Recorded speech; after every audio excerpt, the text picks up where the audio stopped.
What's going on, YouTube? Welcome back to TLTG Reviews. For those of you stopping by for the first time, do me a real quick favor. See that red subscribe button down below? Go ahead and push that. Show you support for the channel. For those of you popping in for yet another video, welcome back, my friends. I appreciate you stopping by to check me out. So, something a little bit different tonight. This is indeed a fragrance review, but it's actually kind of a battle on which one should you buy. Are they redundant? Let's find out. So, fragrance we're talking about today, this was actually my scent of the day. This is Mercedes-Benz, the original. Gorgeous, simplistic, elegant presentation. They look cool. They're cylinders, they stack nicely on the shelf. Quality caps, plastic and metal. Great atomizer. Fantastic, fantastic scent. It really is. We're also talking about Mercedes-Benz Intense, the darker, more potent version. Same thing, gorgeous design, same cap, fantastic, fantastic, fantastic scent, more performance out of it. So let's get right into this. So we're going to do one at a time and then we'll battle, see which one you should buy. So Mercedes-Benz, this was released in 2012. It's actually classified as a woody spicy. Top notes on this one are bergamot, Amalfi lemon, mandarin orange. The mid is galbanum, nutmeg, violet, and black pepper. And on the base, you're looking at vetiver, patchouli, and cedar. So I'm just going to be completely honest up front with you. This is a lighter version of Dior Fahrenheit. It's just what it is. It's a little powdery. The violets are a very strong player in this fragrance. For an eau de toilette, it has actually very good performance. Not fantastic, amazing, blow you away, knock your socks off. But this is a serious fragrance. It's light enough that you can go heavy. I mean, this morning I did 11 sprays to start my day, and then refresh later in the day. But yet strong enough that this is really a 3-season fragrance. Really, it could be a 4-season fragrance. You can get away with wearing this in the winter if you really want to, especially if you're in a climate-controlled environment. But let's go ahead and get into our ratings, because the scent is just amazing. We'll compare the scents in a little bit.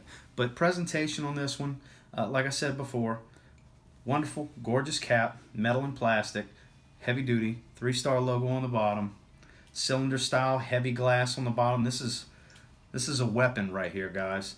And then solid atomizer on it. I just really wanted to smell it again. It's that good to me, guys. So on presentation, it's not the most mind-blowing presentation, but it's slightly above average. So I'm going to go with a 7 out of 10, 7.5 out of 10. So the scent quality, like I just discussed, it's a little powdery. It's just a picture Budweiser and Bud Light. This is Bud Light. If they had a Dior Fahrenheit and Dior Fahrenheit Light, which I know they have Fahrenheit Aqua, I've never smelled it, so I can't compare it. The note breakdowns are not the same. They're close. So on scent, this is a 7.5 out of 10 for me. This is a wonderful fragrance.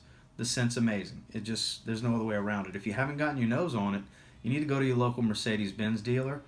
They always have this one, because this is the bread and butter. This is the main fragrance. There's samples available that you can get your hands on. We currently don't have any. Actually, in the 2 years I've been there, we don't have any. Why? I don't know. But we do carry some of the fragrances. We always have this in stock. And you can, of course, get it cheaper on FragranceNet. Don't pay retail. Longevity on this one. Now, believe it or not, I actually get 7 hours on my skin with this one. It becomes a skin scent almost instantly around that 7-hour mark. 7.5 hour mark, I barely smell it. So it's time for a refresh around 7 hours. So that's solid longevity on the performance on this one. So for longevity, I'm looking at a 7 out of 10. Projection, same thing. It's another 7 out of 10. You're going to get arm's length for about hour and 45 minutes, 2 hours-ish, depending on your skin. Maybe an hour and a half for some of you. I got close to 2 hours where this was actually pushing arm's length, and walking by, I got a few comments. Nothing where, oh my God, you smell amazing, nothing like that, but hey, what you wearing today, man? That smells good. Those types of comments. Ooh, what does that smell? That type of stuff. So for the amount that it was going off, and when it started sitting closer to the skin, it still left kind of a mild scent trail behind me. So You know, this isn't the first time I've smelled it. It's the first time I wore it to work, but I've smelled it multiple times. I've had a sample before. Um, it's a great fragrance. Overall, this is a 7 out of 10 fragrance. Not mind-blowing. I know I've given better ratings on other things. It might surprise you that I'm praising this so much and it's a 7 out of 10, but it's not going to be for everyone. This is a masculine smell. Some people are going to love it. Some people aren't going to care for it. It's a Dior Fahrenheit smell. You have to like Dior Fahrenheit to like Mercedes-Benz. So, moving on to its big brother, Mercedes-Benz Intense. Note breakdown's not that big of a difference. This was released in 2013, still classified as a woody spicy. So all you're going to do on the note breakdown here is on the top notes you're going to add violet leaf, and on the base notes you're going to add ambergris. That's the difference in the notes. As far as the difference in the scent, this is Dior Fahrenheit. No way around it. Yes, Dior Fahrenheit has more of a gasoline petroleum note. You still get that with this, but it's not as harsh, it's not as intrusive of a scent, it's not as aggressive. This is actually a better opening than Dior Fahrenheit, believe it or not. And this is a fraction of the price as well. $35 on FragranceNet with the coupon code. I've actually never seen it at my Mercedes-Benz that I work at. I've seen the original. I've never seen this one. So I had to blind buy this one. And boy, I do not regret blind buying this one. So presentation is going to be exactly the same. Even though this has a little bit nicer look with the gradient design, it's still the elegance of the bottle design and the quality of the build warrants the same thing no matter what the color scheme is. Because Mercedes-Benz Cologne has the blue gradient design. It's the prettiest looking one of them. This is probably the most classy and elegant looking one. But some may argue that this just straight up clear design is amazing. I plan on getting silver very soon. So presentation is going to be the same thing. It's a 7.5 out of 10. On the scent, it smells a tiny bit better. So we were 7.5 out of 10 over here. We're looking at an 8 out of 10 right here. Because this is almost 1-to-1 with Dior Fahrenheit. This is a man smell. Where it steps it up from the other one is your longevity. This is an easy 9-hour fragrance. You might even be able to get 10 hours as it cools down. I consistently get between 8.5, 9 hours. I haven't really had it for the fall yet. I bought this in the mid-spring. So I've had time to wear it through the spring a little bit, and I wore it twice in the summer. And that's where I learned you cannot really, I mean, you can spray heavy. You can choke people out if you want, but with this in the summer, you might want to go kind of easy on the trigger, maybe a 3-4 spray kind of thing, then go nuts the rest of the year. With the original, you can go nuts all you want. It's not going to bother nobody. You'll just get an osmic. Same thing here. So on the scent, it's like I said, it's an 8 out of 10. It's a little bit better. Longevity, 9-hour fragrance, 8 out of 10. And then on the projection, this is actually, it's not going 6 feet, but for the first hour, you're going past an arm's length for sure. This is going to push for a good bit. Then for another 2 hours, you're getting about arm's length. So you leave a pretty good scent trail behind you. And like I said, this thing goes for a pretty good amount of time. So projection's an 8 out of 10. So overall, this is an 8 out of 10 fragrance. Just a point better overall. So now comes the big question. Is it redundant to own both? Most people are going to say yes. I'll go on a limb and say yes. Because the scent's not different enough to warrant both. It comes down to what type of person are you?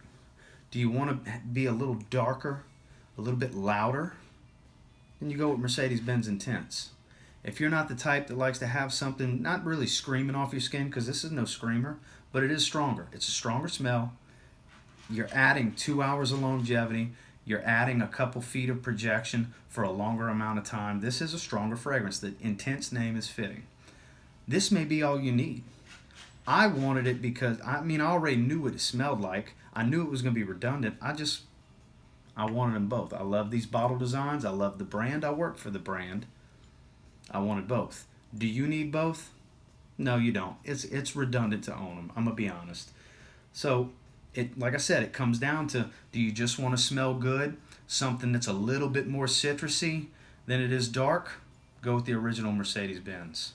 If you want something a little heavier, a little darker, a little better performer, which this is no slouch, you go with MB Intense. No doubt about it. $35 with the coupon code on FragranceNet, $28 and some change with the coupon code on FragranceNet. I got it for $25 at Ross. You can find them out there. Never seen this one out there, but you can find this one. So that's all I wanted to discuss, guys. A little bit redundancy, but I felt like this, having both in my collection, warranted not doing individual reviews. Let's talk about them both in the same video. Let's discuss who's it for, do you need both, and the differences between, which isn't much. We're talking about 2 notes, a little bit stronger performance.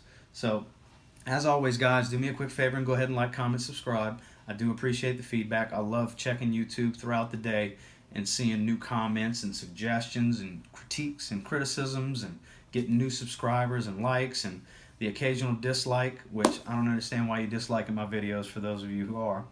Have lost a few subscribers. It's just part of the game. Since I started this, I believe I've lost around 7 or 8 that subscribed and then decided to pull away. It is what it is. I appreciate you checking out my videos anyway.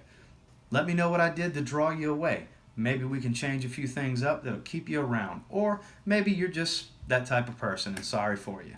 But for those of you that enjoy watching the content, I'll tell you right now, you get your hands on either one of these, because it don't matter.